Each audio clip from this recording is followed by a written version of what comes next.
The wind howled across the barren cemetery, carrying with it the eerie rustle of leaves and the faint patter of rain.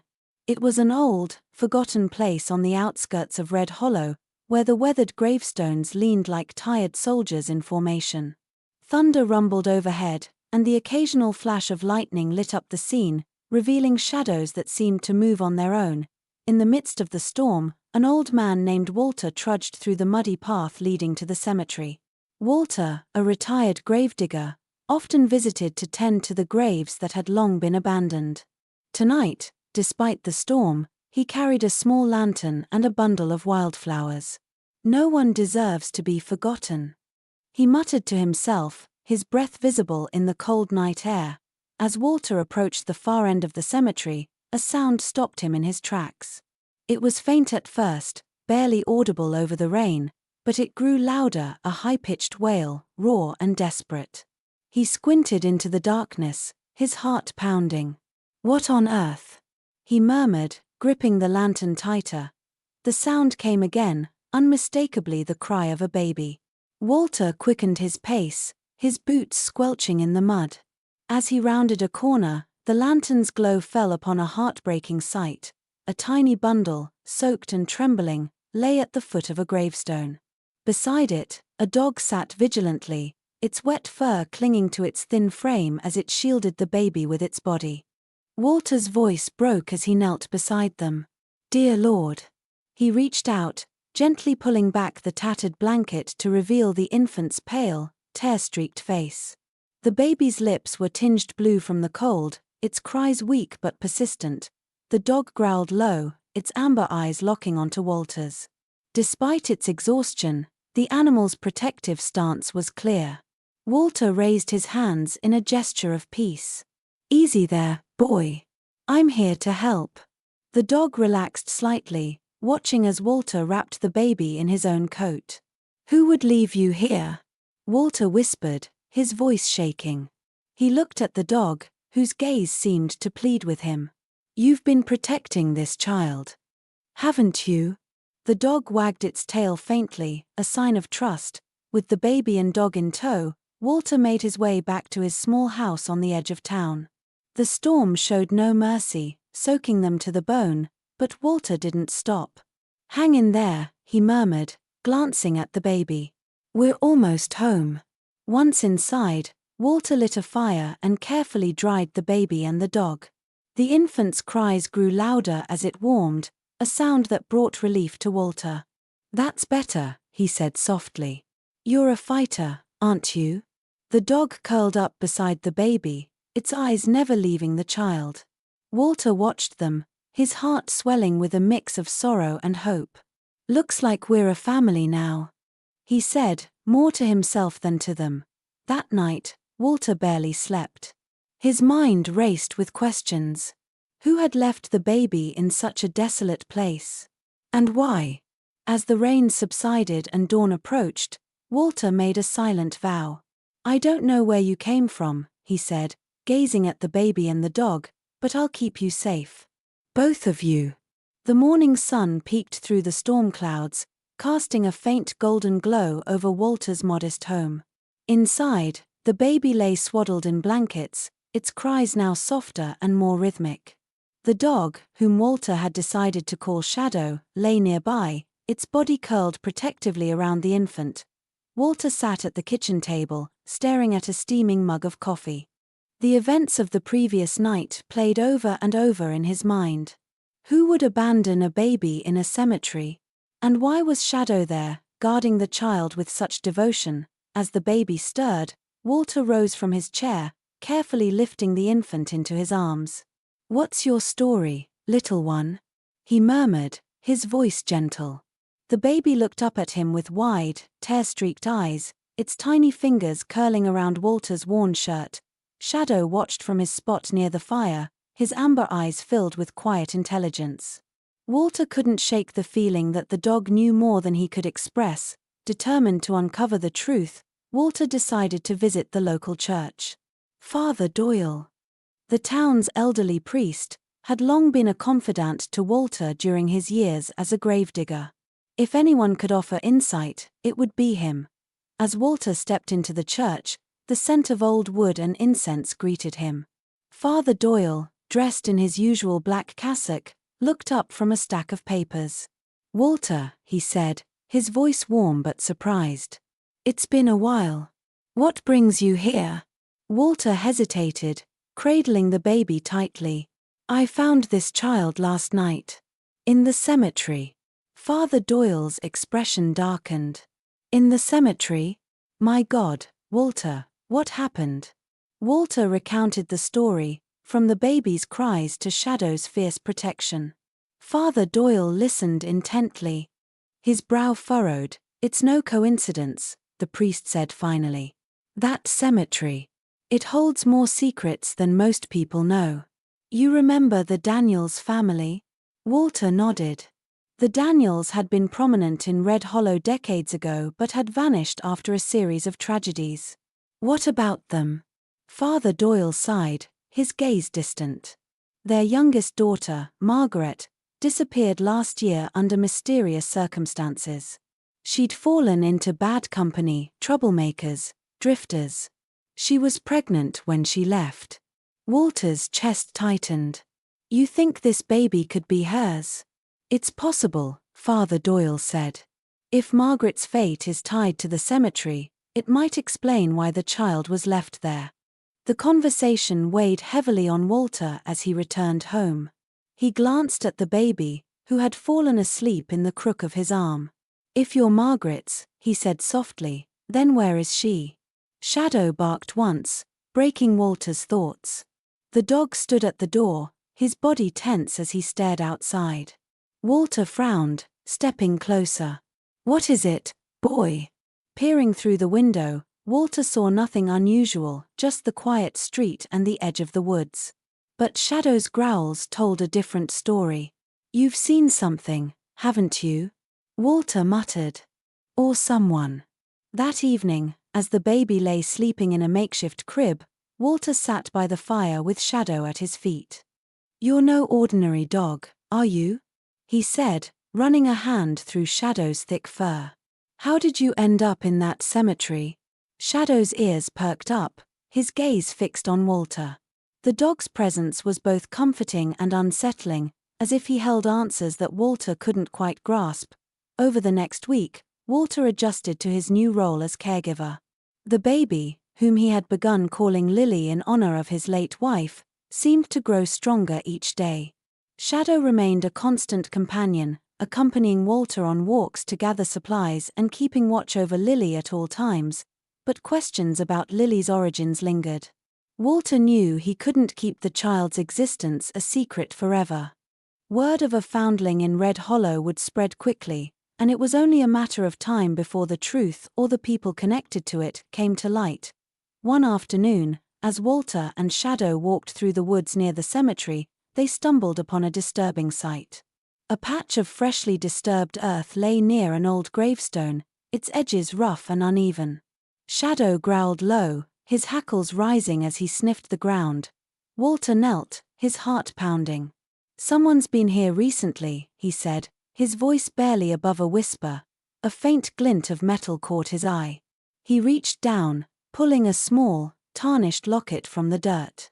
Wiping it clean, he opened it to reveal a photograph of a young woman, a woman who bore a striking resemblance to the Daniels family. Walter's hands trembled as he turned to Shadow. "This was her, wasn't it? Margaret." Shadow barked sharply, his tail wagging slightly as if to confirm Walter's suspicion. The discovery left Walter shaken. If Margaret had been at the cemetery, then what had happened to her? And how was Shadow tied to it all? The locket felt heavy in his pocket as he made his way back home, his mind racing with possibilities. That night, as he tucked Lily into bed and watched Shadow settle beside her crib, Walter made a silent vow. "We'll find out the truth," he said. "For her. For all of us." The days following Walter's discovery of the locket were filled with unease. Each glance at the tarnished piece of jewelry weighed on his mind, as if the answers it held were just out of reach. The photograph inside, a young woman whose eyes seemed to hold both hope and sorrow, haunted him. If the baby was Margaret's child, As Father Doyle had suspected, then her disappearance wasn't just a tragedy, it was a mystery demanding resolution. Shadow, ever vigilant, seemed to sense Walter's unrest. The dog rarely left Lily's side, his presence a constant reassurance in the old man's increasingly anxious world. Determined to find out more, Walter returned to Father Doyle. The priest greeted him with a mix of curiosity and concern. "Back so soon, Walter? Have you learned something?"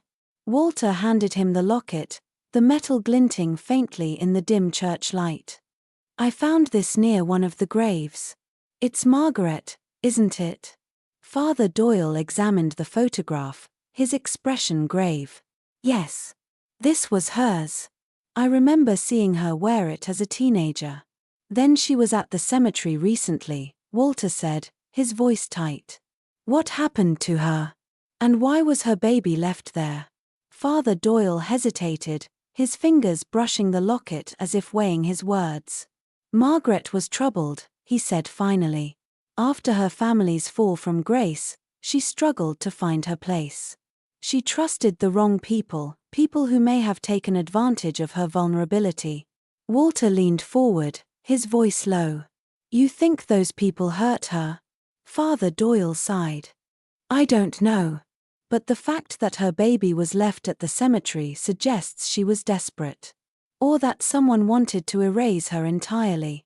The priest's words only deepened Walter's resolve. Back at home, he spent hours poring over old newspaper clippings and town records, searching for any mention of Margaret Daniels or her family. Shadow lay at his feet, occasionally lifting his head to watch as Walter sifted through the dusty remnants of Red Hollow's past.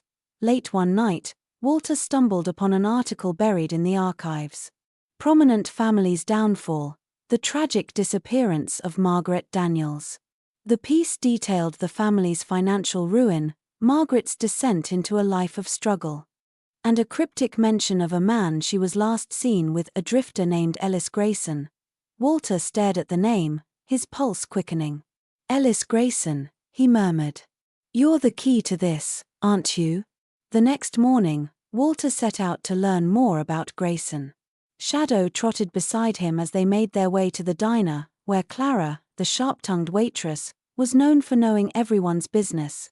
"Well, look who's back," Clara said as Walter slid into a booth. "What can I do for you, old man?" Walter ignored the jab, leaning forward conspiratorially. "I need information. Do you remember a man named Ellis Grayson?" Clara's eyes narrowed. "Grayson? That's a name I haven't heard in years. Why are you asking about him?" "I think he's connected to Margaret Daniels," Walter said. "And to the baby I found." Clara's expression softened. She glanced around the nearly empty diner before sitting across from him. "Grayson was bad news," she said in a hushed tone. "A gambler, a liar, and worse. He passed through town years ago, always looking for someone to exploit. Margaret fell for his charm, poor girl. He vanished not long after she did."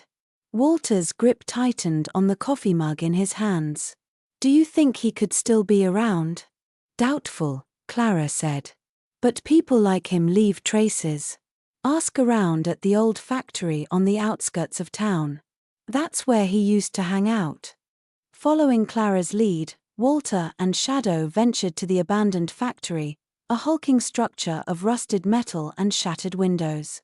The air was thick with decay and the faint scent of oil. Shadow growled softly as they stepped inside, his body tense. The factory was eerily quiet, save for the occasional creak of metal. Walter scanned the graffiti-covered walls, searching for any clue that might tie Grayson to the place. Finally, he spotted a faded message scrawled in red paint: "Grayson was here." Shadow barked sharply, drawing Walter's attention to a pile of debris in the corner. Beneath the rubble, Walter uncovered a tattered duffel bag. Inside were remnants of Grayson's life, a deck of cards, a flask, and a notebook filled with cryptic entries. Walter flipped through the pages, his breath catching as he read a passage. "Margaret promised me everything. Said the baby would make us rich. But when she got cold feet, I had to handle it." The words chilled Walter to the core. He sat back on his heels, the notebook trembling in his hands. Shadow nudged him gently, his amber eyes filled with concern. They used her, Walter whispered, his voice breaking. And when she fought back, they destroyed her. Shadow growled low, as if echoing Walter's fury. Armed with the notebook, Walter returned to Father Doyle, who listened intently as Walter recounted his findings. "This proves Grayson was involved," Walter said, slamming the notebook onto the table. "But it doesn't tell us where Margaret is, or if she's even alive." Father Doyle placed a hand on Walter's shoulder. "You've done more than most would, Walter. But this isn't just about finding justice for Margaret. It's about protecting that child." Walter nodded, glancing at the baby asleep in Shadow's care. "She deserves a better world than the one Margaret had," he said. "And I'll do whatever it takes to give her that." As the pieces of the puzzle began to come together, Walter felt a renewed sense of purpose. He wasn't just uncovering the truth for Margaret's sake, he was building a future for Lily, the baby who had already changed his life. And with Shadow by his side, he knew he wouldn't face the journey alone, but the shadows of the past still lingered, and Walter couldn't shake the feeling that Grayson's story wasn't over. The truth, he realized, was far more dangerous than he'd imagined. The days following Walter's discovery of Ellis Grayson's notebook were marked by a sense of urgency. With every word he had read, a picture of Margaret's tragic life and betrayal became clearer. But the answers he sought, the whereabouts of Margaret and the full story behind the baby, still eluded him. Walter knew he had to dig deeper, even if the risks were greater than he anticipated. Walter returned to the factory, this time accompanied by Clara, who insisted on joining him despite his protests. "You're not doing this alone, old man," she said firmly, her flashlight cutting through the factory's dim shadows. Shadow, ever vigilant, stayed close to Walter, his ears perked and his body tense. As they sifted through the debris, Clara's voice broke the silence. "You think Grayson's still alive?" Walter shook his head. "If he is, he's hiding. But someone has to know more about him and Margaret." Their search yielded little more than broken bottles and faded graffiti, but Walter's determination didn't waver. "This place isn't the end of the trail," he muttered. "It's just another piece." Back at home, Walter spread out everything he had collected: the locket, Grayson's notebook, and the scant information Father Doyle had provided. He spent hours poring over the notebook, searching for patterns or clues. Finally, a name scrawled in the margins caught his eye: Jeb's Tavern. Walter's eyes narrowed. "That place is still standing." "It's a dive bar on the edge of town," Clara said when Walter shared the discovery with her. "You sure you want to go there?" "I have to," Walter replied. "If there's even a chance someone there knows what happened to Margaret, I can't let it pass." The next evening, Walter and Clara ventured to Jeb's Tavern. The bar was dimly lit and smelled of stale beer and cigarettes. Conversations hushed as the two entered, the patrons casting wary glances their way. Walter, undeterred, approached the bartender, a burly man with a grizzled beard. "I'm looking for someone who used to come here," Walter said, sliding Grayson's notebook across the counter. "Ellis Grayson. Do you recognize the name?" The bartender's eyes flicked to the notebook, his expression unreadable. "What's this about?" "Answers," Walter replied. "About Margaret Daniels. And the baby she left behind." The mention of Margaret's name caused a ripple through the bar. A man seated nearby, his face lined with age and hardship, leaned forward. "I remember Grayson," he said, his voice gravelly. "And Margaret. They were here. A lot. But things went bad." Walter's pulse quickened. "What do you mean?" The man took a swig of his drink. "Grayson was trouble, always talking about big schemes. He said Margaret's kid was a goldmine. She didn't want any part of it, though. Last time I saw them, they were arguing. Real bad." "Do you know where they went?" Walter asked, his voice tight. The man hesitated, then nodded. There's an old cabin in the woods, about a mile past the cemetery. Grayson liked to hole up there. Walter and Clara wasted no time. They set out for the cabin the next morning, Shadow leading the way. The woods were dense and quiet, the air heavy with anticipation. Walter's thoughts raced as they trudged through the underbrush. If the cabin held any answers, they were closer than ever to uncovering the truth. When they finally reached the cabin, it was clear no one had lived there in years. The windows were boarded up, the roof sagging under the weight of neglect.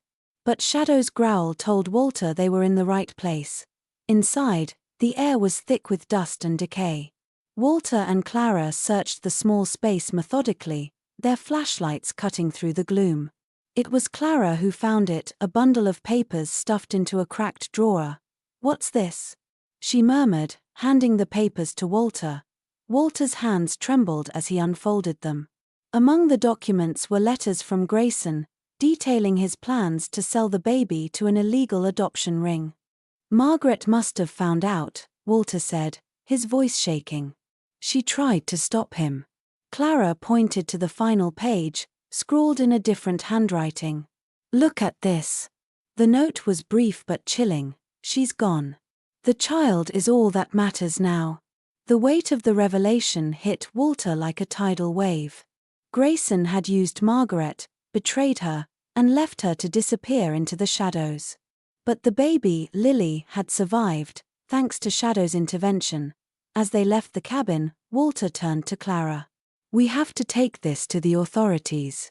They need to know what happened." "And the baby?" Clara asked, her voice gentle. Walter glanced at Shadow, who trotted beside him with his usual quiet determination. "She stays with me," he said firmly. "She's safe now." The evidence Walter and Clara provided sparked an investigation into Grayson's activities, but the man himself remained elusive. Meanwhile, Walter focused on giving Lily the life she deserved. With Clara's help, he secured supplies, repaired his home, and ensured Lily's well-being. Shadow, as always, was never far from her side. The bond between the dog and the baby had only grown stronger, and Walter often found himself marveling at the loyalty and love Shadow showed. "You saved her," Walter said one evening as Shadow rested beside Lily's crib. "And you saved me, too." But even as the pieces of the past came together, Walter couldn't shake the feeling that the story wasn't over.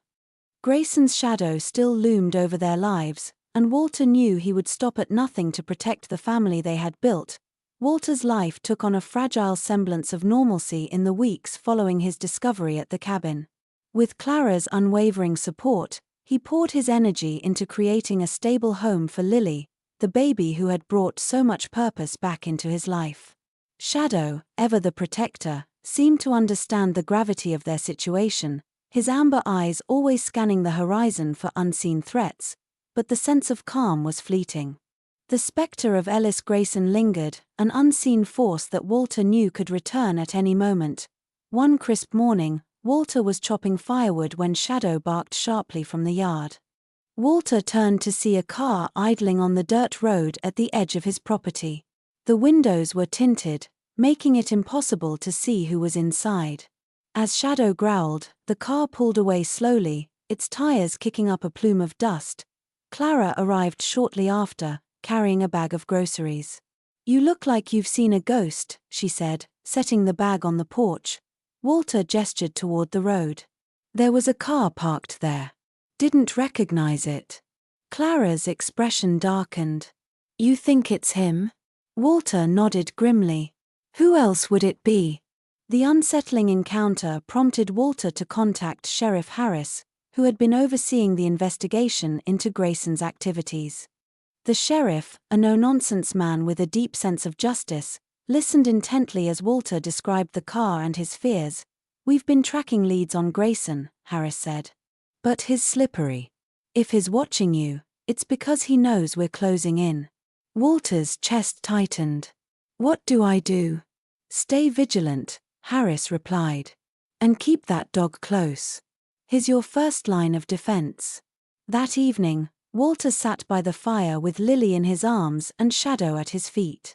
The baby cooed softly, her tiny hands clutching Walter's shirt. Shadow, sensing Walter's unease, rested his head on the old man's knee. "You've got instincts I can't match," Walter murmured to the dog. "If you sense something, I'll trust you." Shadow wagged his tail faintly, his eyes filled with quiet determination. The tension escalated a few nights later when Walter woke to the sound of Shadow barking furiously. Grabbing his flashlight, he hurried outside to find the dog pacing the yard, his growls cutting through the still night air. "What is it, boy?" Walter whispered, shining the light toward the edge of the woods. The beam caught the faint glint of movement, a figure disappearing into the trees. Walter's pulse quickened as he tightened his grip on the flashlight. Shadow darted toward the woods, but Walter called him back. "Not this time," he said. "We're not taking any chances." The following day, Clara insisted on staying with Walter. "You can't do this alone," she said, her tone leaving no room for argument. "Besides, I've always wanted to test my aim." Walter chuckled despite his nerves. "I appreciate it, Clara. Really." With Clara's help, Walter reinforced the doors and windows of his home. Sheriff Harris also increased patrols in the area, promising to keep a close eye on Walter's property. Still, the unease lingered. Walter couldn't shake the feeling that Grayson was biding his time, waiting for the perfect moment to strike. The breakthrough came unexpectedly. One afternoon, Sheriff Harris arrived with news that sent a chill through Walter's spine. "We've located Grayson," the sheriff said. "He's been hiding out in an old warehouse on the outskirts of town." Walter's fists clenched. "And Margaret? Did he say anything about her?" Harris hesitated. "He claims she left town. But we're not convinced. We're searching the area thoroughly." Walter's heart sank. The possibility that Margaret had been silenced forever was becoming harder to ignore. But even as despair threatened to take hold, he looked at Lily, her innocent smile a beacon of hope. "She's what matters now," Walter said quietly. "Keeping her safe." That night, as Walter prepared for bed, he found Shadow standing at the window, his ears perked and his body tense. The dog growled softly, his gaze fixed on the darkness beyond the yard. Walter joined him, peering out into the night. "What is it, boy?" The answer came in the form of a low rumble, an approaching car. Walter's stomach turned as headlights illuminated the driveway. Shadow barked sharply, his tail stiff as he positioned himself between Walter and the door. Grabbing his rifle, Walter opened the door a crack, his voice firm. "Who's there?" The car stopped, and a figure stepped out. "Just me," Sheriff Harris called, raising his hands. "I didn't mean to scare you." Walter exhaled, lowering the rifle. "What's going on, Sheriff?" Harris approached, his expression serious. "We've arrested Grayson," he said. "But there's more." During his interrogation, he admitted to abandoning Margaret at the cemetery the night she disappeared. Walter's breath caught. "Abandoned her? Is she?" Harris hesitated. "We're still looking." But he mentioned something else. He knew Shadow. Said the dog belonged to Margaret and wouldn't leave her side. Walter looked at Shadow, who wagged his tail at the mention of Margaret. The dog's loyalty and courage suddenly took on an even deeper meaning. He hadn't just been protecting Lily, he had been fulfilling a promise to Margaret. As the pieces of the puzzle finally began to fit together, Walter felt a surge of resolve. "We'll find her," he said, his voice steady. "And we'll make sure Lily has the life Margaret wanted for her." Shadow barked in agreement, his amber eyes shining with determination. Together, they had come this far. And together, they would see it through. The arrest of Ellis Grayson brought a wave of relief to Red Hollow, but for Walter, the journey was far from over. Grayson's confession had confirmed Margaret's connection to the cemetery and Shadow, but the question of her fate remained unanswered. Walter was determined to uncover the truth, not just for Margaret, but for the future of Lily, the baby who had brought light back into his life. With Shadow at his side, Walter joined Sheriff Harris and a team of searchers as they combed the cemetery grounds. The area surrounding the grave where Lily had been found held a haunting silence, as if the earth itself held its breath. Shadow sniffed the ground intently, his movements purposeful. After hours of searching, Shadow froze, his nose pressed to the ground near a cluster of overgrown shrubs. He barked sharply, drawing the attention of the team. Walter's heart pounded as he knelt beside the dog. "What is it, boy?"